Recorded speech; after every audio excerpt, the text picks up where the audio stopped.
These stories are first-hand accounts shared by Reddit users, detailing unsettling real-life encounters that left lasting impressions. Each narrative provides a chilling glimpse into moments of danger, survival, and eerie coincidences that might make you rethink your surroundings. Disclaimer: these accounts were originally published by Reddit users and are presented as personal experiences. While they are described as true events, their accuracy relies on the original storytellers. The details shared here are intended for awareness and cautionary purposes only. Viewer discretion is advised. Story 1. Holodomor. Long-time lurker, first-time poster. My great-grandmother was born in 1913 in Ukraine. In 1932, when she was 19, something called Holodomor took place, extermination by hunger. This was recognized years later as genocide on Ukrainian people by the Soviet Union. Millions died. And as you might expect during a famine, cannibalism became rampant. It wasn't unheard of, my great-grandma told me, for families to kill the youngest child in order to eat. As time passed and the famine ended, things seemed to get better, but food was still scarce. It costs a lot just for the basics: milk, eggs, bread, etc.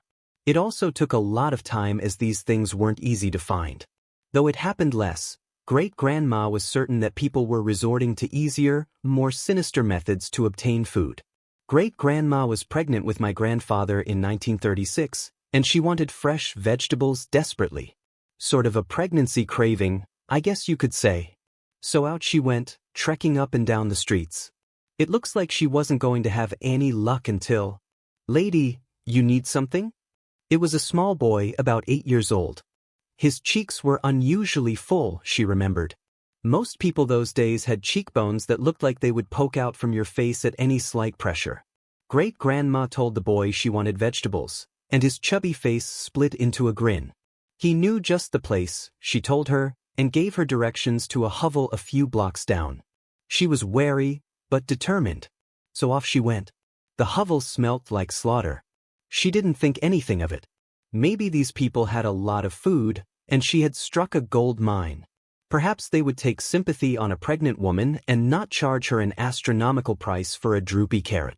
When she pushed the curtain acting as a door aside and said hello, 3 things happened simultaneously. There was a man with a plank of wood raised above his head coming towards her. She caught sight of a human head laying on the table, causing her to scream, and a woman in the corner shouted, which means, "Stop."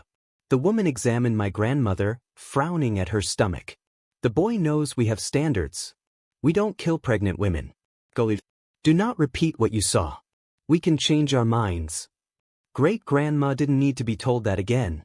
She left, and came to America years later to start a cannibalism-free life. I still wonder what would have happened had they not noticed she was pregnant. Story 2. He smells like garbage. He knows where I sleep. He wants to eat me. This is gonna be long, but it's worth it, I promise. But just in case, TL. Crazy customer gets possessive, over a year later hunts down my sister and finds out where I live. Police find him dead and his car full of written intentions to eat me piece by piece while I watch, and he jerks off. I was working at a sports bar in the morning and a big dirty fella sat down in my section. He had shoulder-length wild hair and dirty torn clothing, you know, typical loony garb. But I'm a good waitress. I don't plan on treating him any differently than any other customer, so I greet him and I'm instantly hit with the smell of garbage. I grew up neglected/abused, which is important for a few reasons, some of which come into play later. 1. I know what it's like to be judged and I empathize and overcompensate when I deal with someone I think has also been wrongfully judged. 2. My parents were creepy hoarders, so the smell of garbage and BO together especially, gives me anxiety attacks. 3. Because of the abuse and some other trauma, I have severe PTSD. This sports bar was the last job I was able to hold, which means I'm always on high alert and hypersensitive to my surroundings and possible threats. I think in terms of defense, especially concerning my home.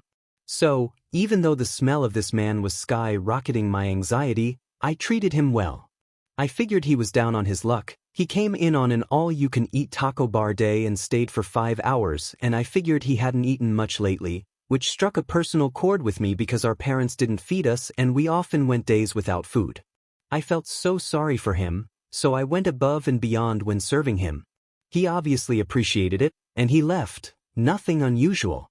He returned the next week and requested me. This time he had brought some emails he printed out between him and his ex and asked me if I could read them and explain some of the things his ex said since I was a girl.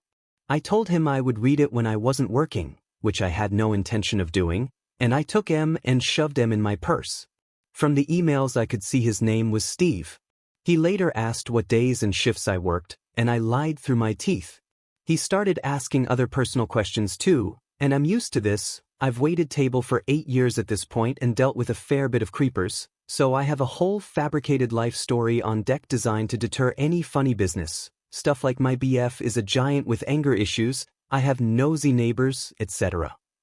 I remember that the only true thing I ever told him was that my sister worked at the subway and I accidentally mentioned her name. I remember vividly because I had a very strong gut feeling that I shouldn't say it. I wish I had listened to that feeling. A week later during one of my night shifts, Steve came in and he was pissed. He demanded to know why I wasn't working when I said I was. I said I had traded a lot of shifts recently. Steve got super close to me and exclaimed that I better be here next time, and he left. A cook told me he had seen that guy sleeping in his car in the parking lot that morning, and he had seen the same car parked in the lot several times when he left at night. He knows it was the same car because it was filled with trash. Steve came back in after the last call and told me he wanted to place an order, but I said it was too late, so he went to the bathroom. I watched for him to leave and he never did. At this point I have a panic attack. I tell the bartender/manager what's going on, and he and the bouncer find him standing on the toilet in the stall. They drag him out and tell him he can never come back. I told my BF, so when he picked me up he brought 2 friends and I discreetly hid my face and disguised myself when I left, checking the mirrors to see if we were being followed. Steve never came back, and I ended up quitting shortly after anyway. Eventually my BF and I broke up and I kept our apartment and had my sister move in. A few months later, things took a turn for the worst. I started dating my GF, who is from a small town, and she wanted to take a weekend trip back home. When we got back, one of the window panes was busted in a multiple-paned window, and I asked my sister about it, and she hadn't noticed. She hadn't left the house all weekend, and she didn't hear glass breaking or anything suspicious. This did not feel like a break-in attempt, and the more we thought about it, the scarier it became. 1. We were dead broke. There's nothing you could get any money from inside. Trust me, I've tried, and it's evident no matter what window you look in from. Like I said, I think defense, so all the windows have blinds, but there are a few gaps in them from the cats. I have looked through these gaps multiple times to be completely aware of what can and cannot be seen. Also, I put long screws in all the window frames so they can't be opened more than 4 to 6 inches. 2.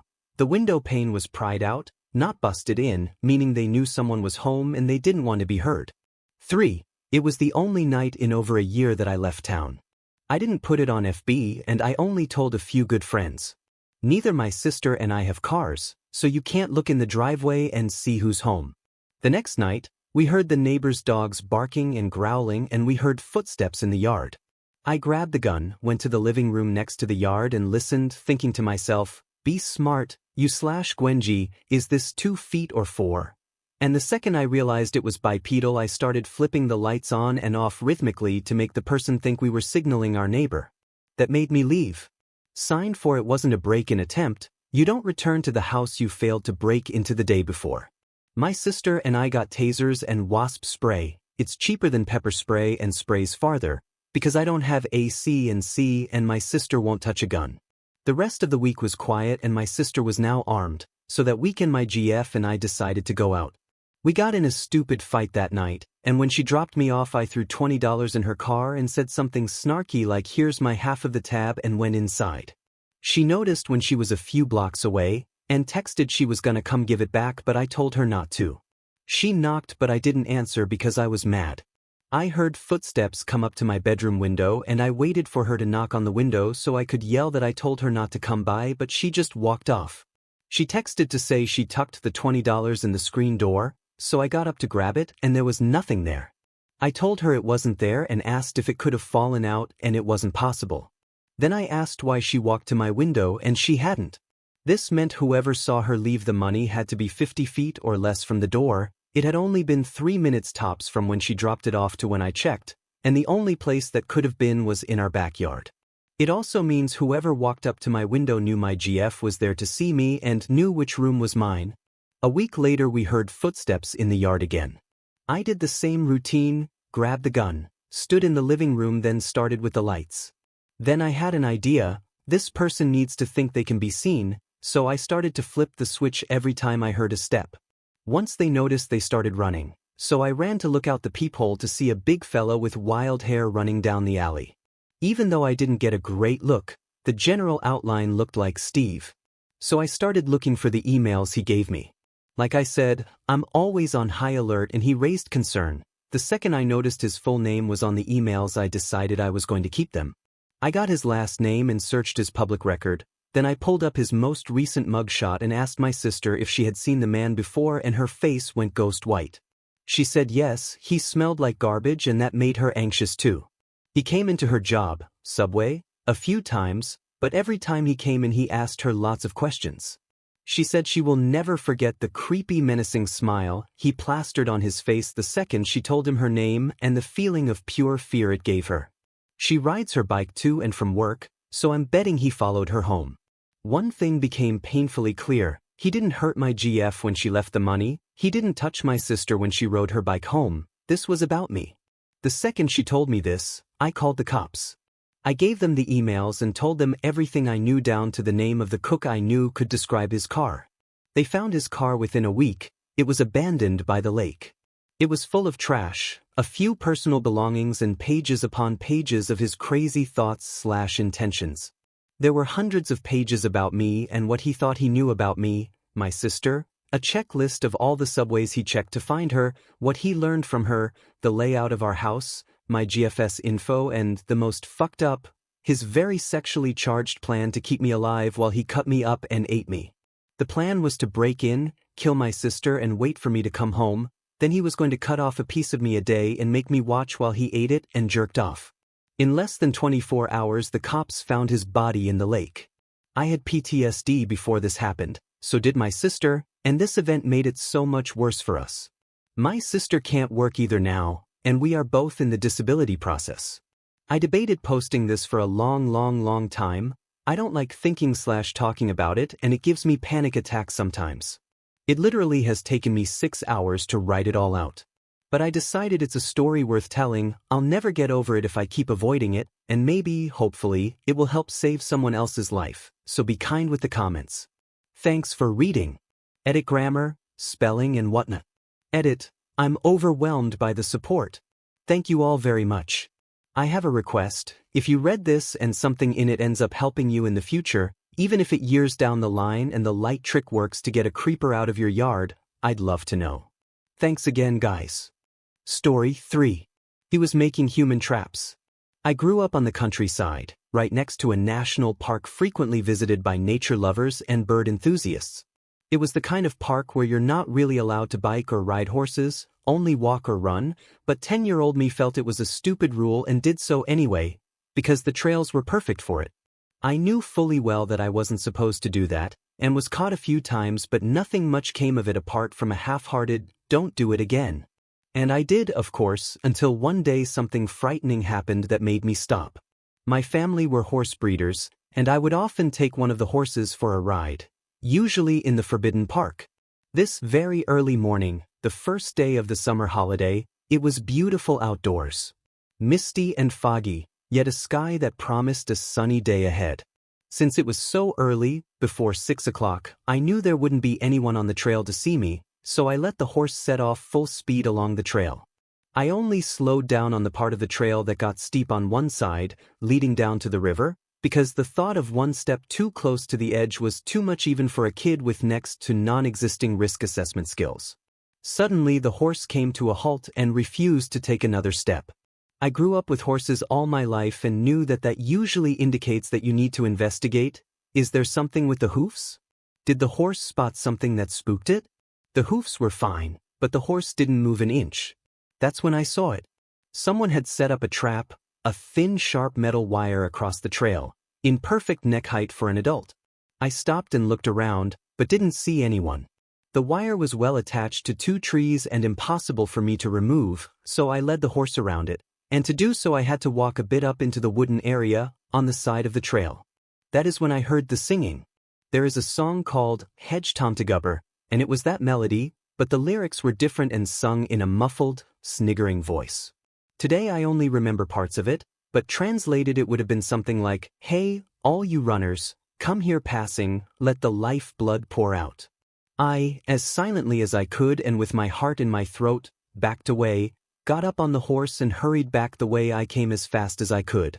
I knew I had to tell someone about it, but at the same time wanted to avoid admitting to riding a huge and very forbidden horse on those protected trails, so now I had a problem.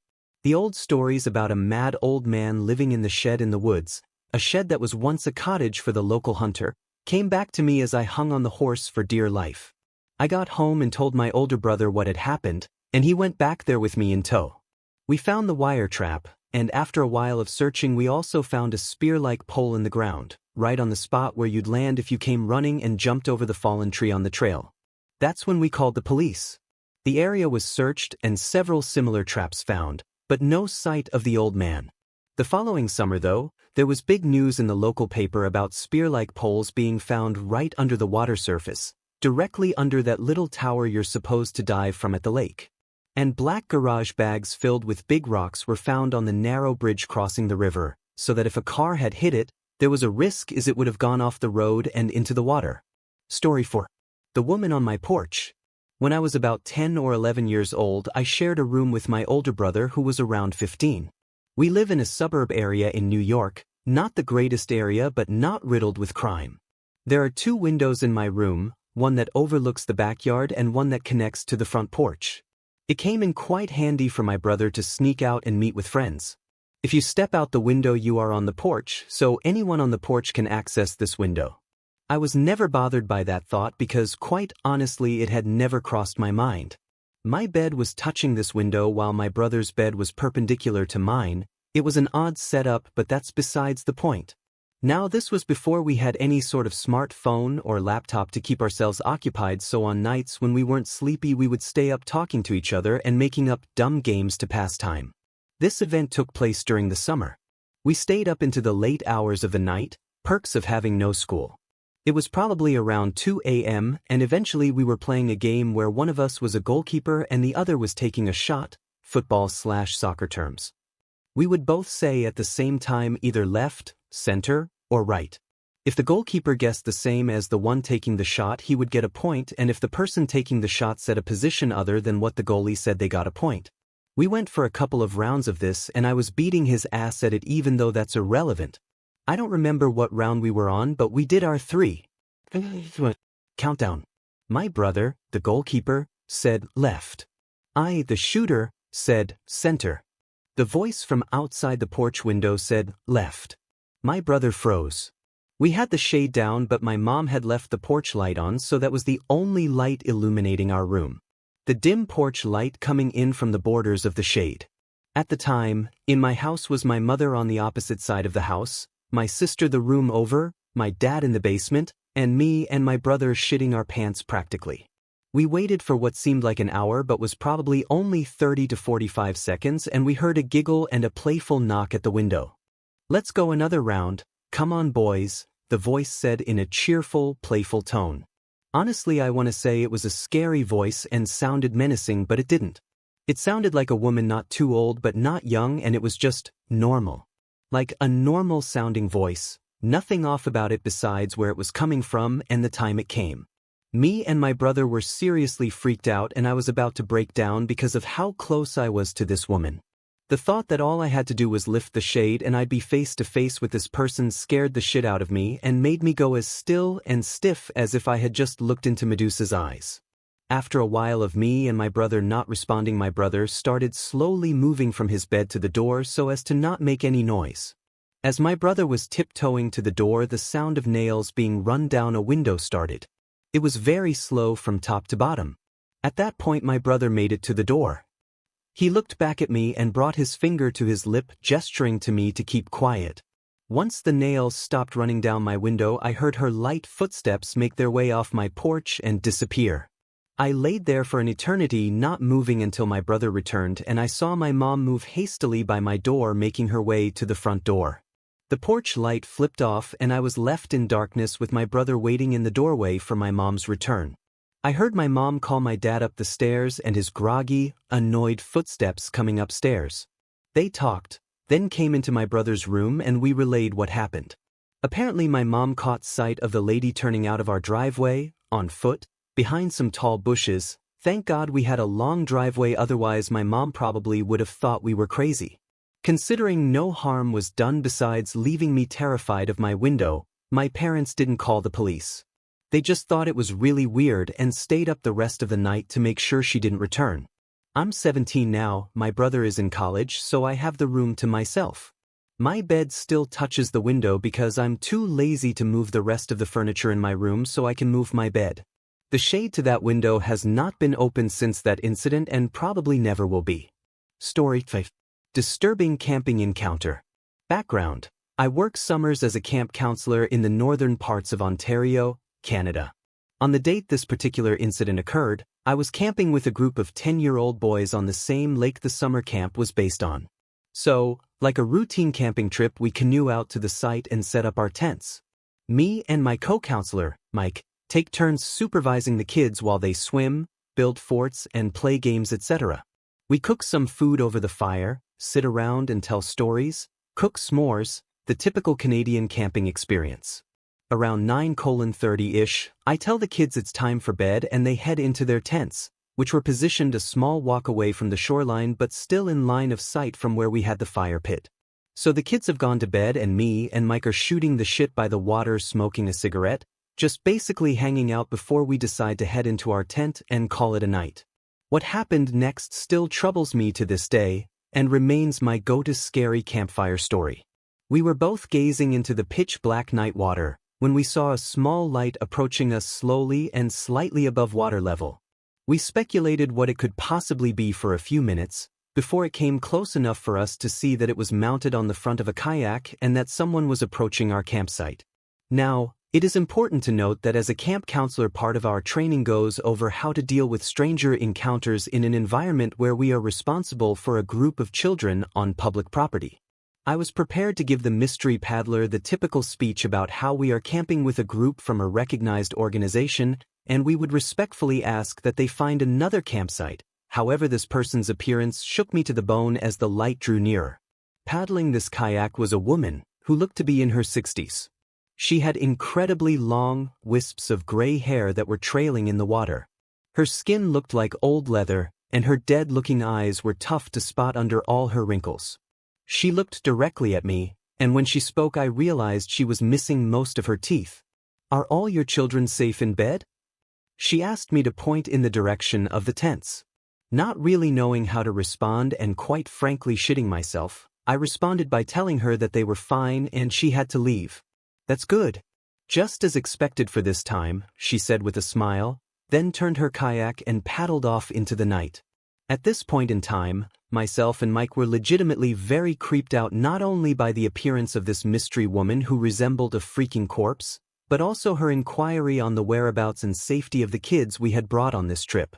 Not knowing what else to do, we grabbed our hunting knives and sat by the fire after checking on the kids. Half an hour later is where shit started to get really creepy. Across the lake, a female counselor was leading another trip for kids the same age group. She sent me a text which read something along the lines of, "Hey, Sean. Stop screwing with us. This isn't funny, my kids are really creeped out." I instantly called her and let her know I had just seen someone near my campsite that seemed eerie, and that I was not trying to play a joke. Apparently one of their kids had opened their tent door to take a piss and saw a woman with long hair standing with her arms open towards them near the shoreline. Story 6. Poker Face. This happened in Antioch, California. It was around 2 a.m. I was at a friend's house, safe in warm sheltered suburbia. We were having a lot to drink, chit-chatting, enjoying ourselves. Of course, when you're having fun, time hits the fast-forward button, and those few minutes turn into an hour. I had too much to drink. My friend has a bit of an abrupt bedtime, so I had to dodge out early, still intoxicated. I felt too shameful thinking I'd be asking too much to stay in his house to sleep off the drunkenness. I suppose he was either too rude or too drunk to consider it himself. Whatever. Sometimes a little inconvenience makes you appreciate everything else. I needed about another hour or so to sober up and drive back. As fast as time passed during my stay, it decided to drastically slow down as soon as I stepped out of his house. It was a cul-de-sac area, a concrete jungle with the stem of the street breaking into a fork. Alongside the road, my car was parked. The only street light that worked was in the middle of the cul-de-sac circle, about 80 yards away. I stumbled towards my car, produced my keys, felt the metal line up, opened my door and shifted to the back seat. Because this was a dark, strange and unfamiliar neighborhood, I took the leftover newspapers and a sweater in my back seat to cover myself up. I was a little scared. I wanted to camouflage myself and not just be some guy awkwardly sitting in his car waiting for time to pass in order to drive home. I couldn't fall asleep. The uncomfortable feeling of a cheap backseat bed enshrouded in darkness didn't make the chance of slumber easier. It felt too ominous. And of course, my mind began to wonder. I thought of worst-case scenarios like how the police would shine their lights on me through the window, or a drunk driver hitting my car and... In the distance, about 100 yards away, I could hear footsteps approaching. The gravel scuffed with each step forward, growing in proximity, but periodically taking stops. I wondered why until it made sense in my mind. Whoever it was probably looking through cars carefully, with the intent to steal one. I couldn't recall how many cars were on the block, but I counted 3 full stops until he was at my window, breathing. I froze. There was no more than 1 foot between us. The car encapsulated me as I lay hidden beneath backseat clutter, forming myself into an object, trying my hardest to be unnoticeable, unmoving and simply not there. "I see you," said a 40-plus-year-old man in perverse baby talk. Imagine when you were playing hide and seek, and one of your friends tricked you in coming out. He said it in that tone of voice, as if baiting me, like he was questioning whether the clutter in the back seat was just clutter. Or a person. I didn't want to move or check the window. I remained cluttered. Give me an Academy Award. My body reacted by minimizing my breathing so much that I felt paralyzed. I dare not look. My eyes fixated on the back of the passenger seat. I didn't blink, I didn't move, I didn't breathe. My heart was pounding so hard it shook my body with each throb. He circled around the car, my ears didn't fail me. I heard the steps. I felt like I was part of the car. I could feel him touching the trunk as he carefully pressed down on it, as if to test the alarm, as if to test me. I was in the middle of fight or flight. I couldn't do either without elevating danger. I was frozen and hoping to God he was bluffing. He circled the car again. The door handle to my right jiggled. He was pulling it multiple times. "I see you." Same tone, but more agitated and stressed, more convinced that he was trying to make that clutter move, revealing itself to be of his expectations that it was me. My muscles tensed like a cow before slaughter. Tap, tap, tap. That had to be metal against glass. Take a penny right now and tap your window. A crowbar? A knife? A rock? A gun? My eyes fixated on the seat in front of me, never averting my gaze, like he was. I was covered enough to where I couldn't see beyond the seat in front of me. I know I couldn't see him, but I could feel his eyes resting on top of me. "My name is Poker Face." "What's your name?" The voice changed, in a lower, demented and serious tone. My mind forced a visual. It wasn't anything human. I already accepted my death. I was ready to be shot in the head, ready to take a life-changing bullet, multiple knife wounds. Just make this sleep bearable, not excruciating, as you drain me of life. I wouldn't know how to react. My thoughts grew dimmer. I imagined my friend waking up the next morning after a calm night of safe and sound sleep only to discover my mutilated, defiled and bloodied body hanging outside my car door. It was then I heard nothing but my own heart. What was this person doing now? Just staring at me in the middle of the night? Talking to me, or a messy pile in the back seat? Time froze. The footsteps were being swallowed in the distance. Thank God he left. I waited another hour until the sun showed hints of itself. I jumped in my front seat and bolted out of there, wide-eyed and sober. Story 7. The mask. This encounter happened to me a while ago. I couldn't share it for a long time. For some background, I live in the country in Ohio. Down a long drive, fields on two sides and woods in the back. I'm about a mile away from town, so if I need police I have to call the sheriff. I live with my husband and boxer. The night this happened my husband was getting some overtime at his factory. It was a Saturday and he was working third shift. I had spent the evening at my parents' house and didn't head home until around midnight. I stopped in town at our 24-hour gas station to get some drinks and chocolate and a beef jerky for my dog Elizy. As I exit the gas station I get this feeling that's so strong I just look around because I knew someone was outside with me. Over to my left about 20 feet away is a girl in a really cute little dress with a white horse mask on. Just standing there. We stared at each other for a minute before I hopped into my car and quickly pulled out onto the road, almost hitting a light pole as I belatedly checked my back seat for danger. That was unnerving, but I was home just a few minutes later giving Elizy jerky and eating chocolate and watching TV. All of a sudden my dog takes off down the hall to the back porch barking and growling and attacking the window. I ran in there afraid a window was going to get broken again. Elizy broke a window trying to get a coyote once already, and I stopped dead in my tracks. There standing at the window is a horse mask. Again we stared at each other. I looked over to the back door. Was it locked? Shit, I couldn't remember. The horse mask looks over at the door. Slowly I walk over to it. So does horse mask. We both reach for the knob. It was locked. The horse mask looks behind her, and for the first time I look around my backyard. There is a guy in a horse mask too.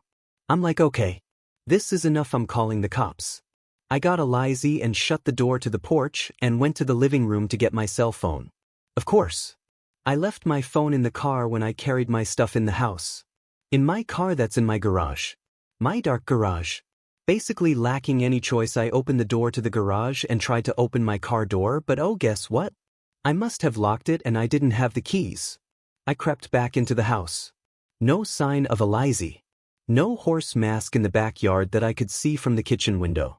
I grabbed my keys and got the phone. I called the sheriff and told them what happened, and I was followed home and alone. They asked if they were still outside. I looked out of the windows room by room. Nothing.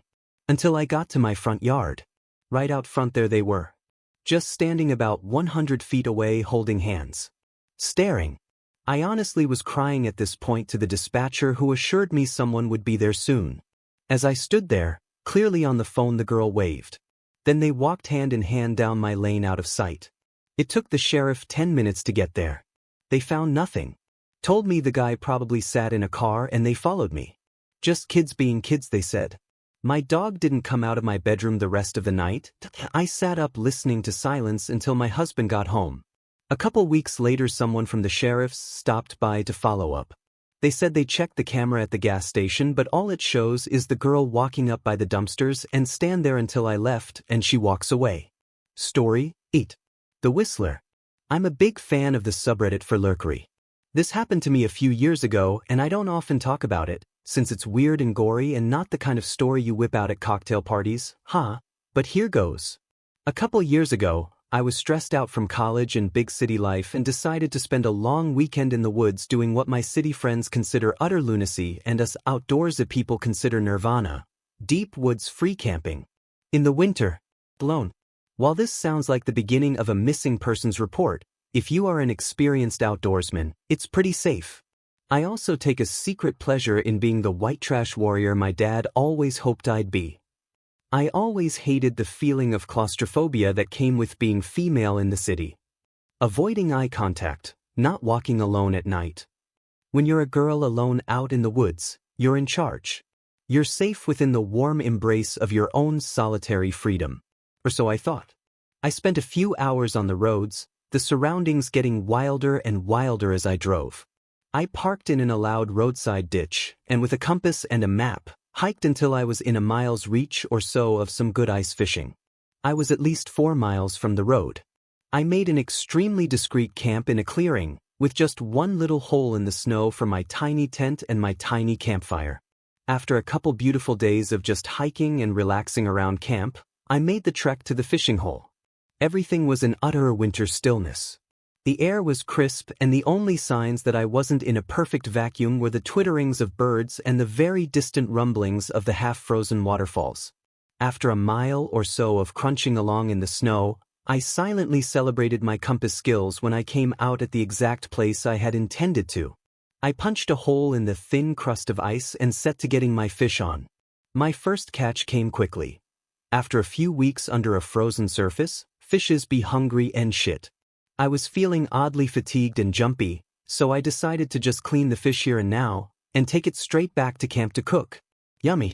I quickly realized my fish preparation skills were rusty at best.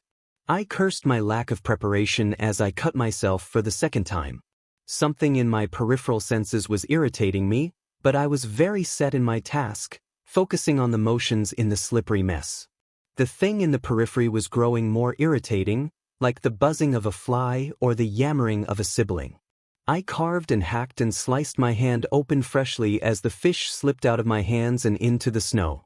Frustrated, I shouted, "Fuck OFF with that whistling, will you?" Silence resumed. And then my heart stopped. Living in a college neighborhood, I had grown so accustomed to white noise that I had failed to recognize how grossly inappropriate this sound was in this context. The silence weighed down on me as I broke into a sweat. The only reason a human would be this deep in the woods would be to hunt.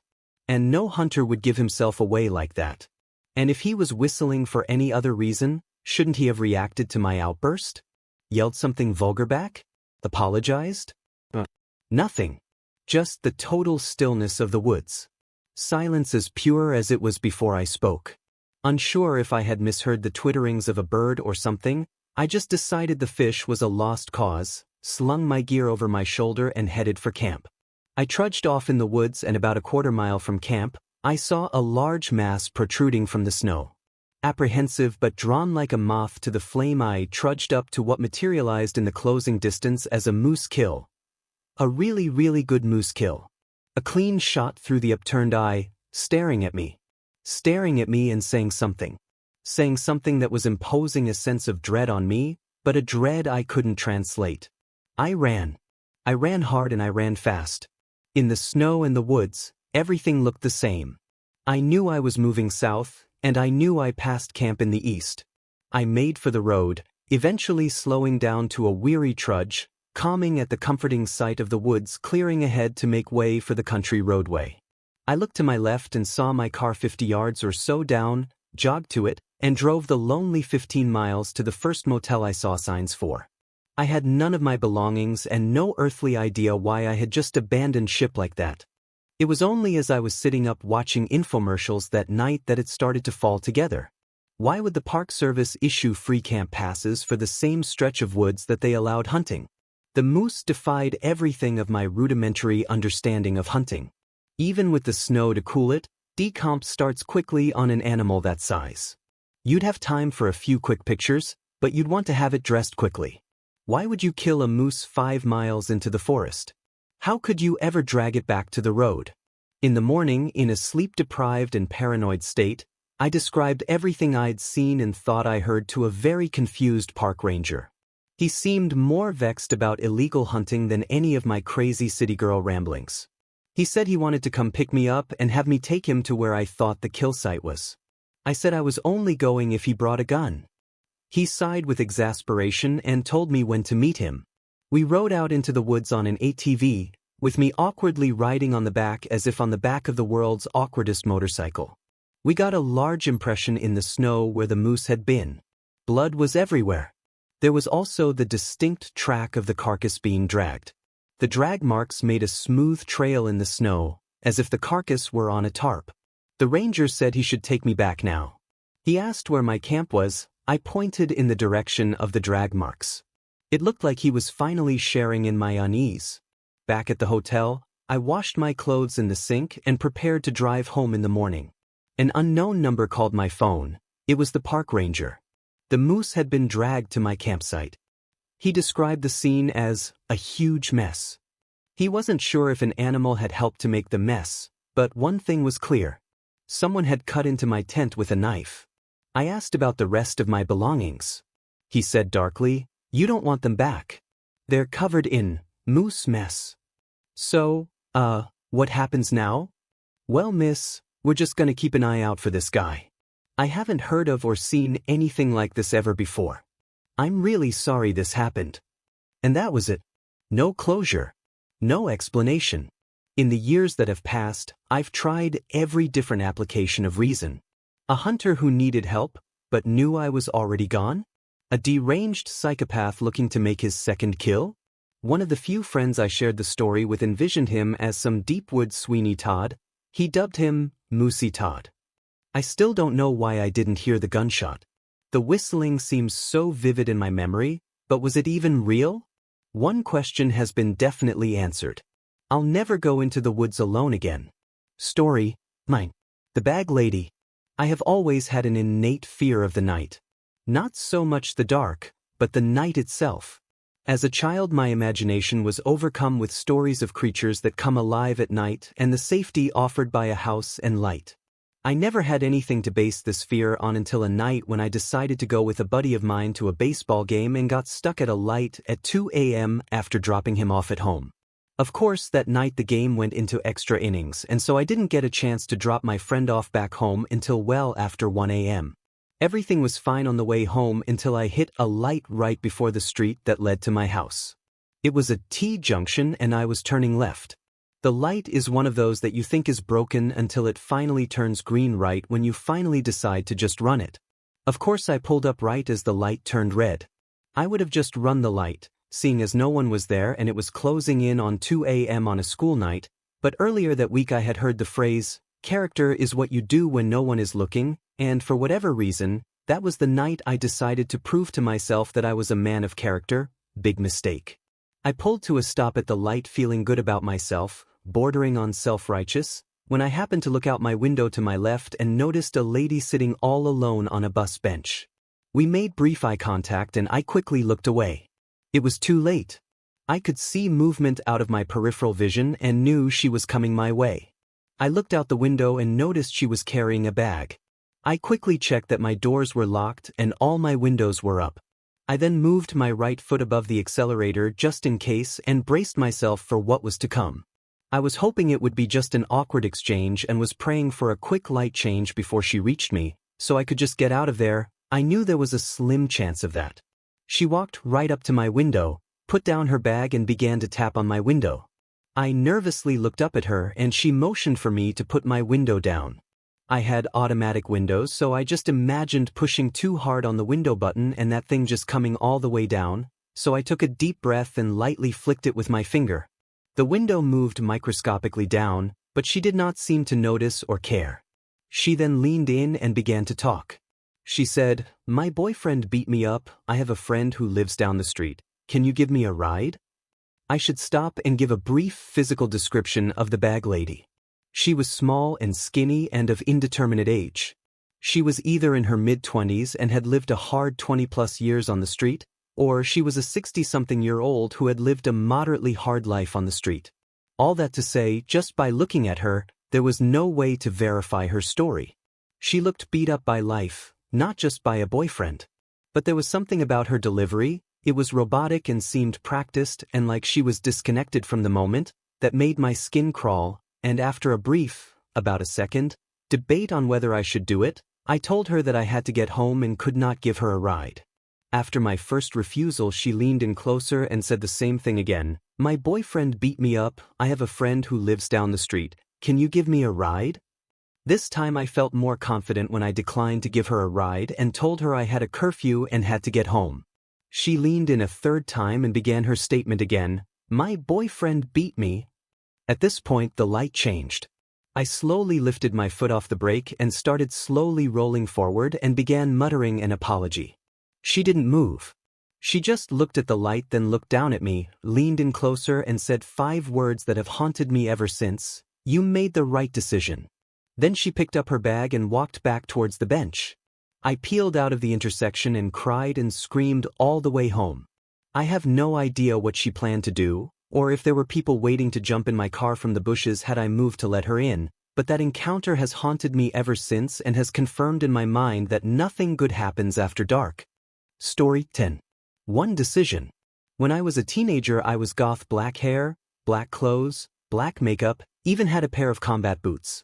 My friends and I, in typical goth fashion, hung out at the local cemetery.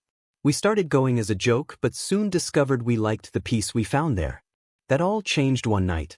My friend called to see if I wanted to hang out and I did. None of our other friends were available. They were either working or recovering from partying the night before, so we were on our own. My friend picked me up and we drove up to the cemetery. We were hanging out, smoking cigs, and BSing about the latest issues she was having with her boyfriend when we noticed at the top of the hill we were on, about 100 feet away, a bonfire had been lit. You have to understand that this cemetery is about a block off campus of a major university and it's not uncommon for college students to go there to party. My friend and I sighed, knowing that we would have to get going soon.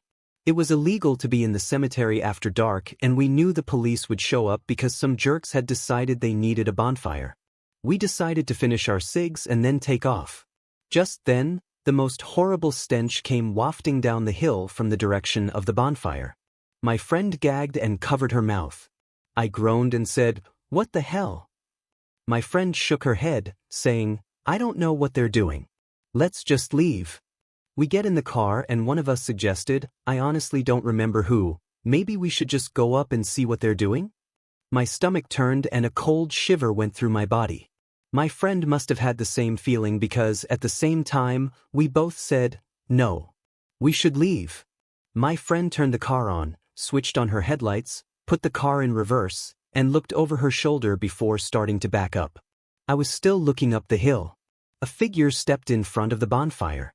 I could only see a silhouette, but I was sure whoever it was watching us. A feeling of terror hit me and I said, "Go. Go. Go." Getting louder and more panicked with each word. My friend looked back up the hill for a second and just as the figure took a step towards us, she slammed on the gas and peeled out, going in reverse down the hill. She rammed the gear shift into drive and we were out. We didn't say anything for a while until she said, "What the hell were they burning?" I shook my head. "I don't know." She dropped me off at home and I went to bed. The next morning, I woke up and went out to the kitchen. My mom was there, drinking her morning coffee, and I joined her. We talked about her job for a bit when she suddenly came out with, "Did you hear what happened last night?" I shrug and say no. I had just gotten up. She tells me that a woman she worked with was kidnapped from the parking garage. "Oh my God," I say. "Did they find her?" "Yes, but too late," she replies. "Whoever took her had raped and murdered her. They found her this morning in the cemetery. He had tried to dispose of her body in a bonfire." I froze. My brain was going a mile a minute, the realization slowly creeping up. That's what that smell was. Needless to say, I never hung out at the cemetery at night again. I think back to our decision to leave instead of investigating the fire. That one decision could have changed everything. Dark silhouette in the bonfire. Let's not meet. Story 11. The Smiling Man. About 5 years ago I lived downtown in a major city in the US. I've always been a night person, so I would often find myself bored after my roommate, who was decidedly not a night person, went to sleep. To pass the time, I used to go for long walks and spend the time thinking. I spent 4 years like that, walking alone at night, and never once had a reason to feel afraid. I always used to joke with my roommate that even the drug dealers in the city were polite. But all of that changed in just a few minutes of one evening. It was a Wednesday, somewhere between 1 and 2 in the morning, and I was walking near a police patrol park quite a ways from my apartment. It was a quiet night, even for a weeknight, with very little traffic and almost no one on foot. The park, as it was most nights, was completely empty. I turned down a short side street in order to loop back to my apartment when I first noticed him. At the far end of the street, on my side, was the silhouette of a man dancing. It was a strange dance, similar to a waltz, but he finished each box with an odd forward stride. I guess you could say he was dance walking, headed straight for me. Deciding he was probably drunk, I stepped as close as I could to the road to give him the majority of the sidewalk to pass me by. The closer he got, the more I realized how gracefully he was moving. He was very tall and lanky, and wearing an old suit. He danced closer still until I could make out his face. His eyes were open wide and wild, head tilted back slightly, looking off at the sky. His mouth was formed in a painfully wide cartoon of a smile. Between the eyes and the smile, I decided to cross the street before he danced any closer. I took my eyes off of him to cross the empty street. As I reached the other side, I glanced back, and then stopped dead in my tracks. He had stopped dancing and was standing with one foot in the street, perfectly parallel to me.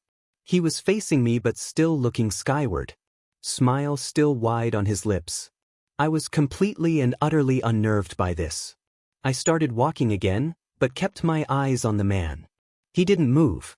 Once I had put about half a block between us, I turned away from him for a moment to watch the sidewalk in front of me. The street and sidewalk ahead of me were completely empty.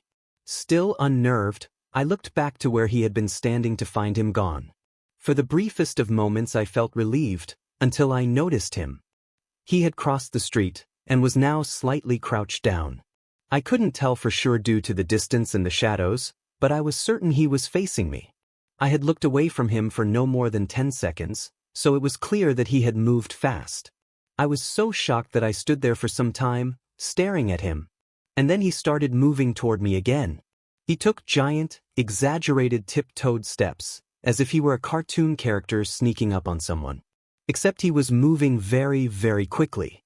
I'd like to say at this point I ran away or pulled out my pepper spray or my cell phone or anything at all, but I didn't. I just stood there, completely frozen as the smiling man crept toward me.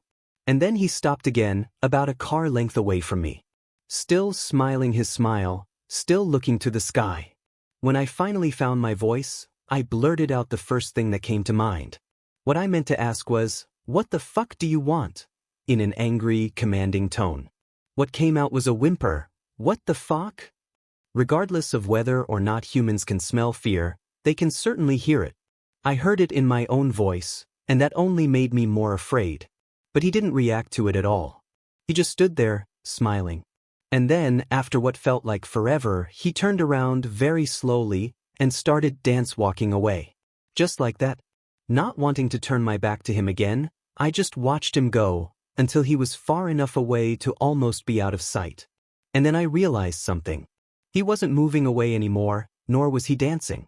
I watched in horror as the distant shape of him grew larger and larger. He was coming back my way. And this time he was running. I ran too. I ran until I was off of the side road and back onto a better lit road with sparse traffic. Looking behind me then, he was nowhere to be found. The rest of the way home, I kept glancing over my shoulder, always expecting to see his stupid smile, but he was never there.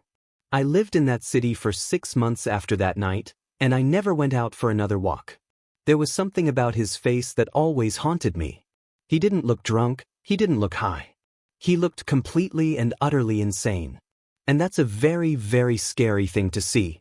Story 12. The Corduroy Juicer. This happened over a decade ago somewhere in northern Michigan during the summer. My friend, Kathy, 18, my boyfriend's half-sister May, 16, and I, 17, drove down from our hometown to visit friends, and were on our way back home in Kathy's shitty little Geo. By shitty, I'm talking this piece of crap had engine problems, overheating problems, ignition problems, and was constantly falling apart. More than once, it had stalled or just stopped working in the middle of the street while we were trying to get somewhere, but Kathy thought we'd be fine since we hadn't had any problems with it on the way to our friend's house. It's a little past midnight and we're roughly an hour away from home. There's nobody on the road, dense woods on every side, no streetlights, no moon. I can barely see past the windshield because I have a form of albinism, which leaves me legally blind in my left eye and with really awful vision in my right eye. My depth perception is terrible, and I can't see more than a few feet ahead of me at most, but usually I can make out lights and other cars when they pass and sometimes street signs and people when they are close enough. We drove down this narrow, hilly road, and on the descent down a hill, the Geo made a strange sound. Kathy starts braking, and when we get to the bottom of the hill, the car quits working. Kathy swears and turns on the hazard lights. She and I get out of the vehicle and I help pop the hood, which causes a bunch of smoke to fly out. After the smoke mostly clears, Kathy tries to figure out what went wrong this time. We stood in the dark for at least 45 minutes, maybe longer, before we realized she couldn't fix the car and needed a tow truck. These were the days of MapQuest printouts and brick phones, so we couldn't whip out our smartphone and look up the closest tow truck. I decided to call my boyfriend, Caleb, to come pick us up and suggest we come with a tow to pick up Gio when it was daylight. May and Kathy agree, so I take out my cruddy Nokia and call my boyfriend. It's then I realize, no service. I ask May and Kathy if either of them have service. They both check and shake their heads. May gets a bit panicky, and we all hold our phones up, trying to get a signal to no avail. It's hot as fuck, and after failing to get any kind of service, we are all feeling a bit spooked and uncomfortable. May begs us to do something, because she is more afraid than Kathy and I. Kathy attempts to calm May down, and I wonder if the thick woods and hills are blocking out our reception. I tell May and Kathy to wait by the car, and walk away from them up the hill we had just come down, holding my phone out. Still no signal. I walk further and further away until I reach the top of the hill. I can't see the outline of the Geo anymore, but I can still hear May at a distance.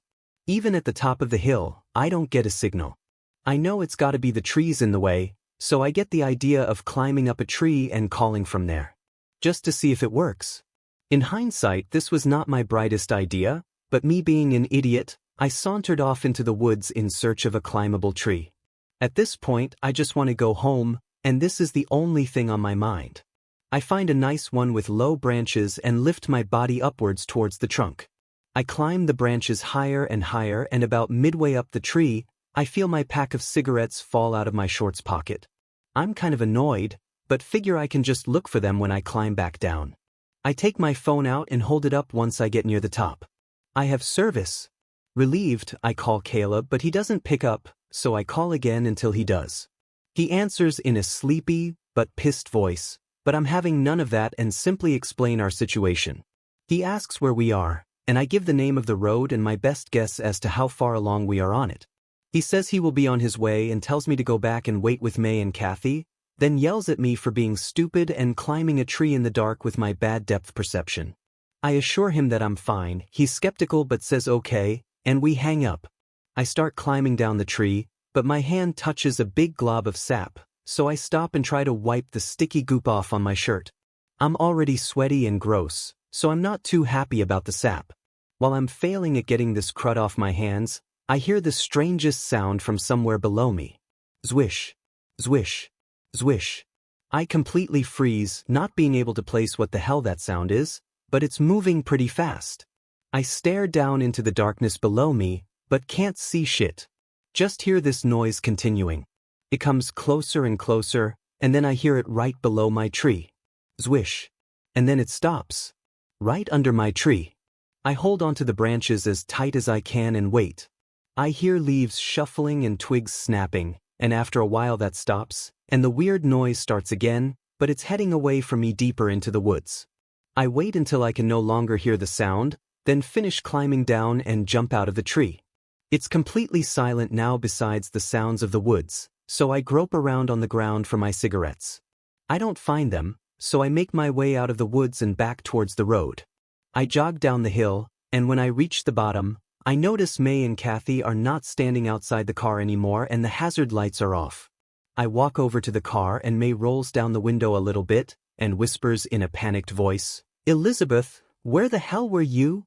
I point back over my shoulder towards the hill and started to explain that I called her brother, but Kathy yelled, "What are you doing? Get the fuck back in the car." I give them a weird look, but May unlocks and opens the door and I crawl into the back seat with her, slamming it behind me. Kathy slams the locks and double-checks them while May rolls up the window and makes sure the rest are rolled up. One of the windows has never closed all the way, but there's less than a finger space, so it's not too big a deal, but May is freaking out about it and Kathy has lost her cool as well. I am still confused and ask what the heck is going on. May tells me that a bit after I went up the hill, some weird person came out of the woods and ran really funny up the hill in the direction I went. They got freaked out and turned the lights off and got in the car. They thought he had got me. I am honestly scared at this point, because if I hadn't stopped to wipe sap off my hands I most likely would have got out of the tree by the time I heard the weird noise. I just knew it was that person. I tell them my story, and everybody in the car is scared shitless, but are relieved that Caleb is on his way. We only have to play the waiting game now. We sit on the road for what seemed like forever. The dread we were feeling made time seem like it was going slower than normal. Kathy and May are looking out the windows, surveying the area, and I'm just sitting there hoping Caleb will hurry the fuck up and come rescue us. Suddenly, I hear May whine, "Oh my God." And she starts crying. Kathy snaps her head to where May is looking and stifles a gasp. I look where they are facing. I see nothing but the dark. But then I hear it through the small opening in the window. Zwish. Zwish. Zwish. May ducks down as though doing that will make her invisible, and Kathy hides her head behind the steering wheel. I follow their lead and sort of hunch down in my seat, but the noise comes straight up to the window. I can almost make out the silhouette of a tall, skinny man. And then he presses his face against May's window, and I finally see him. Nobody screams.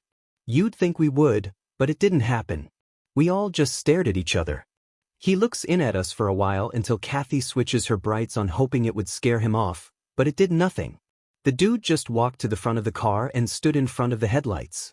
Maybe he thought he could block us from leaving? I don't know. I couldn't make out his features very well, but the guy had to have been somewhere a bit over 6 feet and no older than 30. He had the face of your average Joe. Nothing special. Nothing really sinister or particularly creepy that you'd notice about him if you ran into this dude in broad daylight. Dark shaved hair, pale skin, long face. May said he had light-colored eyes and stubble with eyebrows that made him look like he was always concerned, but there was no way I could make that out, so I had to take her word for it. What was really weird was it was like 80 degrees, and this dude was wearing corduroys, which is what the sound was. Corduroys make that swishy noise when you walk, and an oversized sweater with abnormally long sleeves. The sleeves went over his hands and flopped back and forth as he paced around in front of the Geo. I'm not sure how long he was in front of the car, but it was a while. Then good old Corduroy starts doing something really bizarre. He bends his arms up towards his face, which I can only describe as looking like a praying mantis because of the way his sleeves were hanging, and then he begins walking circles around the car, rhythmically taking 2 steps forward, 1 step back like goddamn Willy Wonka, but on speed or something. This is where I noticed the zwish sound matched up exactly to the same sound I heard when I was back in the tree. He was doing the 2 steps forward, 1 step back in the fucking woods when he was going after me, as though this wasn't weird enough. By now, May was sobbing and Kathy seemed like she had to vomit, so I felt like I had to be the brave one. I looked at the slight space in the open window, and when he orbited his way over there, I said, "Hey man, can you just stop? You're really freaking us out." Corduroy definitely heard me, so he swished to a halt and looked back into the car through the windshield, straight at me. I asked him very firmly to leave, and he took an extended pause, smiled, then Willy Wonked his way out of my line of vision into the darkness. After a while, Kathy said he disappeared into the woods, and May was like, "I can't believe that worked." We awkwardly laughed about what a weirdo he was and glad he left and whatever, and we went back to waiting for Caleb, somewhat reassured, but still paranoid. But after some time, Kathy said, "Oh no. He's back." I couldn't see, but apparently he was doing the 2 steps forward, 1 step back parallel to us on the side of the road. And this time he had a big tree branch he was holding with his sweater-covered hands. May got scared again, and I held her hand so she'd feel better about it, even though I was ready to shit myself. It was awful, because I didn't know if he was coming towards us or if he was moving away or what the hell he was up to. It was kinda like when you knew there was gonna be a jump scare in a horror movie. Then I hear Corduroy swish back towards the Geo, and on my window, he smacks it with the tree branch. May and I panic, and I scoot as close to her as possible. They see the dude back up into the woods, then come running back and slamming the branch back into my window, like he's jousting with no horse. Thankfully, the window didn't break, but it got terrifying hearing zwish, zwish, zwish, clunk, after a while. And he did this repetitively. Kathy perks up in her seat and starts pointing at the road ahead. I see headlights. She blares the horn and flashes the lights. Lo and behold, it's our savior, Caleb. He brought his older brother, Alex, and they both get out of his car and headed over to us. May's sobs turn into joyous laughter as her brothers as they approach. Now Caleb and Alex have always been tall guys. Walking around with them was like walking around with high elves. It felt very safe. Caleb was 6 feet 8 inches and Alex is around 6 feet 5 inches, so I thought two dudes taller than the corduroy juicer would make him leave. But nope. Caleb walks towards corduroy, trying to assess the situation, and Alex comes over to the car and taps on the window, telling Kathy to get out. She does, and he walks her over to his car. Then he comes back and puts the car in neutral so he can push it off to the side of the road. May and I slowly get out and May makes a bolt for her brother's car. I help Alex push the car to the side while Caleb distracts the corduroy juicer by holding the end of his stick and telling him to fuck the fuck off. Corduroy yanks the branch away from Caleb and starts backing up by going 2 steps backward, 1 step forward and disappears into the darkness down the street. I can't see him, but Caleb can. The dude backs up pretty far and then comes launching at Caleb, who sprints the other way down the road, because that stick could have really hurt him. He bumps past Alex, who had already got out of the Geo and was opening his car door, leaving me behind the Geo alone. Corduroy apparently changed directions and aimed the stick at me, but I really couldn't tell. I just hear everybody shout, "Elizabeth!" This startles me, and I jump to the side of the Geo, hearing Corduroy smash his stick into the back window with a loud thud and a swish. I take the long way around the car and sprint off into the road and feel Caleb grab my arm and tug me over Alex's car. I feel like the wind has been knocked out of me and my legs don't seem to work, but Caleb manages to shove me in the back seat and scrambles into the passenger side. By now we are all safely in the car and Corduroy is standing like a mantis in front of the headlights again. He'd abandoned his stick and just stood there with no intention to move. Alex puts the car into reverse and slams on the gas, making me knock my head against the door. Then makes the sloppiest U-turn ever and nearly drives us into the woods, but gets us back onto the road. Everybody was in 100% what the fuck mode as Alex tore away, far over whatever the speed limit was. May and Kathy swear they saw Corduroy chasing behind us after Alex made the U-turn, but there was no way he was catching up. The next day I went back there with Caleb, Kathy, and the dude from the tow truck place. There was no sign of Corduroy anymore, but when we approached the Geo we saw that in the space where the window didn't close all the way were my cigarettes. The box was missing, but they were all neatly jammed in a row along the window space. I have no doubt it was the work of Corduroy Juicer. To this day I wonder if he knew I was up the tree and took my cigarettes, or if he thought I dropped them and went further into the woods to look for me, or if he just found them later and decided to stick them through the window, because he was fucking weird. I also still wonder what the hell his intentions were. I still have so many unanswered questions. Notes. Kathy got a new car that summer after she told her dad what happened. May wanted to go to the police, but we didn't know what the fuck we'd even tell them. Some weirdo was smacking a stick on our car at night and put cigarettes in the window? The cops probably wouldn't believe a bunch of young people. They'd most likely assume we were on drugs or something. I was recently talking to Alex and May about this incident, and Alex urged me to write this out. May told me to shut up because she hates talking about this. Hope none of you are from northern Michigan. Story 13. The Man in the Yellow Raincoat. So this is a story that happened to my mom's friend in Korea about like 10 years ago. Every time I hear this story I still get the chills. My mom's friend lived in an apartment complex in Seoul. She was a stay-at-home mother with a young daughter, and her husband worked during the days. One day, she was coming home from running errands with her daughter and got onto the elevator in her building. When she got on, she noticed that there was a man wearing a cap and a yellow raincoat, and he kept his head low so that she couldn't really see his face. She immediately felt really uneasy, and she made her daughter stand to her side, furthest away from the man. What made her feel even more uncomfortable was that when she pressed the button for her floor, there was no other lit number. And on top of that, she noticed that he was carrying something wrapped inside a newspaper close to his side.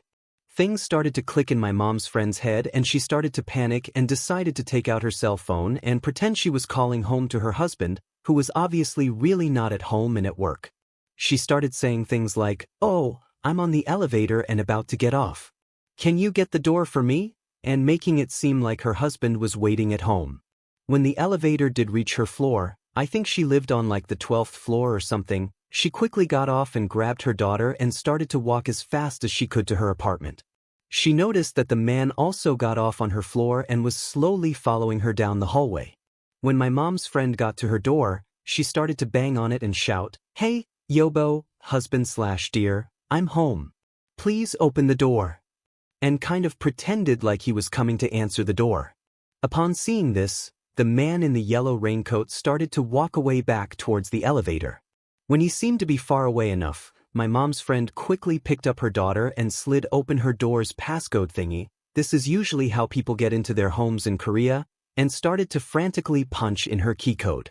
But the problem was that the buttons would make sounds, so the man knew that no one was going to answer the door for her, and he turned around and started to run back towards her. My mom's friend, at this point, was practically screaming, and when she finally got her door to open, the first thing she did was throw her daughter in through the door. When she got in herself, she saw that the man was pretty much inches from the door, but she managed to shut it and lock it before he could wedge his hand or weapon into the door. Afterwards, looking through the door's peephole, she saw that the man was walking away back towards the elevator. Several months later, my mom's friend was watching the news, and there was coverage on the capture of a serial killer named Yu Young-chul who used to kill a lot of prostitutes. She told my mom that she could never forget the dread she felt when she saw the too familiar yellow raincoat and hat that he was wearing when apprehended. Story 14. The office in the middle of nowhere. When I was 19, I worked for a company that allocated labor to rural areas of Australia. Basically, what you did was tell them when you were available, and they'd send you to a remote farm for a few weeks where you'd do whatever they needed done. It was hard work and long hours, but good pay and good fun if you got in with a nice group of workers. When this occurred, I was working on a large property. I was told it covered roughly the same landmass as the state of Maryland, USA, about 9 hours from Sydney City, and the property itself was about 40 minutes from the nearest town. In short, it was the middle of nowhere. I was working at the farm clearing bushland with 3 other guys my age from the city. Our boss was a guy called Jeremy who owned the farm and supervised us while helping out with the work. He was pretty laid back, and was generally really good to us.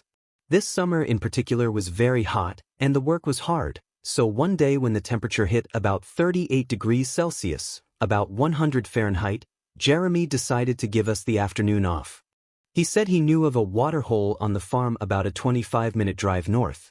I was keen for a swim, but the other guys just wanted to relax for the arvo, so he and I hopped in one of the work trucks and started heading across the property. It was mostly wide, empty expanses with a few clumps of scattered bushland. Jeremy wasn't much of a talker, so we drove more or less in silence. After about 20 minutes, however, he suddenly perked up and jabbed me in the ribs. "Do you see that over there, beneath the 2 dead trees?"